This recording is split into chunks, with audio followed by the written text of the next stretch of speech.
EOU is your 2023 CCC All-Sport Champion, which that's a huge deal. That's where they take all the sports and combine them. They run them through a scoring system based on where you finished.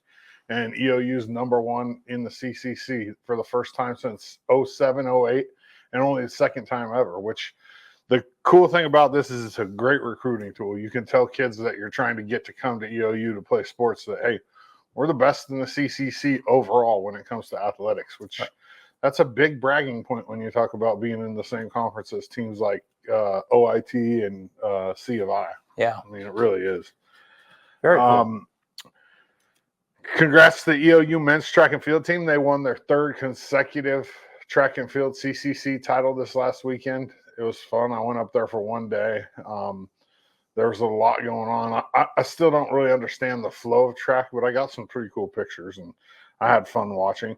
Voting is open for the Mountie Awards, and that's where they decide who the top player on each sports team is and the moment of the year, the team of the year. You can go vote at eousports.com for that. Blue and Gold weekends this weekend for them. It's a big weekend. They have the coaches golf scramble and then the Texas Hold'em tournament, and then they have a bunch of stuff on Saturday, including the volleyball alumni game, and then the spring game for football is at 1 o'clock, and then the men's soccer alumni games at 4. So that's this Saturday up at EOU. Most of it takes place, in the tailgate zone, in the gym, and out there at Community Stadium.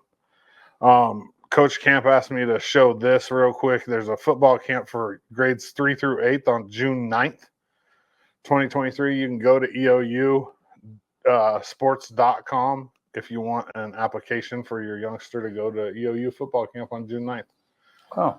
Yeah, it's a little, like $40 kids camp that's pretty cool for the youngsters. LHS softball and baseball both finished 5th in the state when they froze the rankings, which that happened on Monday night. So what that means for us is we have home games for both softball and baseball, first round on the 23rd. The times haven't been determined yet, though. I hope they aren't at the same time. I hate that. They probably will be. Yeah.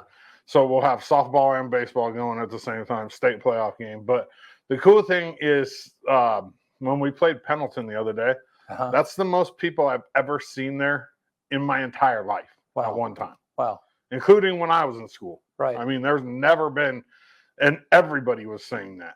Yeah. I mean, there was a ton of people there. The snack bar was like an hour out.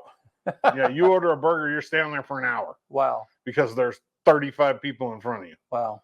Yeah, so, I mean, there's good and bad to it. The bad being you can't watch both games at the same time. Yeah. The good being there's a lot of people there. The other bad being the foul balls, because we're not playing on the new field, the turf field for softball yet, so the foul balls just flop back and forth. And one of these days, it's not going to be pretty. Yeah, because the home plate area, they're kind of butted against each other with a path in between. Yeah. And exactly. Yeah. Yep. So Tuesday the 23rd, as soon as we know times, I'll get it out to people. But yeah, first round playoff game. We don't know who we're playing because the team that will play they have to play a play-in game to get to us. So it'll be one of 2 teams. Okay. Yeah. So we ended up ranked ahead of Pendleton. I don't know how. They had more losses than us, but they beat us 3 out of 4 times this year. We're 5, they're 6. So in baseball, and then in softball, I think we're better than 5th. We deserved a better ranking than that, but it's OSA rankings, and they're stupid anyway. So it doesn't matter. Yeah, that's it for sports. All righty.